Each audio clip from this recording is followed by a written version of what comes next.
ஐரோப்பாவையே தன் ஒற்றை சொல்லால் உறைய வைத்தாரா அந்த மாவீரன் நெப்போலியன்? அப்படி என்ன மந்திர சொல்லை அவர் உதிர்த்தார்? வெறும் எலும்பில்லாத நாக்கு ஒரு சாம்ராஜ்யத்தையே சரித்த அந்த பின்னணி என்ன? உங்கள் பேச்சையும் ஒரு பேராயுதமாக மாற்றப் போகும் அந்த ரகசிய வித்தை இதோ. போர்க்களத்தில் வாள் ஏந்துவதற்கு முன்னால் வார்த்தைகளால் எதிரியின் மனதை வெல்வதில் நெப்போலியன் ஒரு கில்லாடி. ஒருமுறை ஒரு இக்கட்டான சூழலில் எதிரி நாட்டு தூதர்கள் அவரை சூழ்ந்தனர். நெப்போலியன் முதலில் அமைதியாக அவர்கள் சொல்வதை கூர்ந்து கவனித்தார். எதிரியின் பலவீனத்தை அறிய அவர் கையாண்ட முதல் ஆயுதம் மௌனம். அவர் பேசத் தொடங்கிய போது வார்த்தைகள் தேனை போல இனிமையாகவும் அதே சமயம் ஈட்டியைப் போல துல்லியமாகவும் இருந்தன.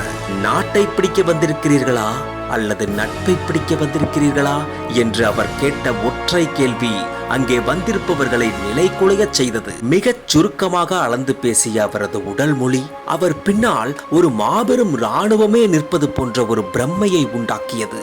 ரகசியங்களை இதயத்திற்குள்ளேயே பூட்டி வைத்த அந்த மாவீரன் தன் பேச்சால் ரத்தமே சிந்தாமல் அந்த போரை அன்றே வென்று முடித்தார். உலகில் வாளை விட வலிமையானது வார்த்தை என்று சாமானியனாக பிறந்த ஒருவன் சக்கரவர்த்தியாக மாறிய அந்த ரகசிய பேச்சுக்களை தான் இன்றும் உங்களை வெற்றியாளராக மாற்றப் போகிறது.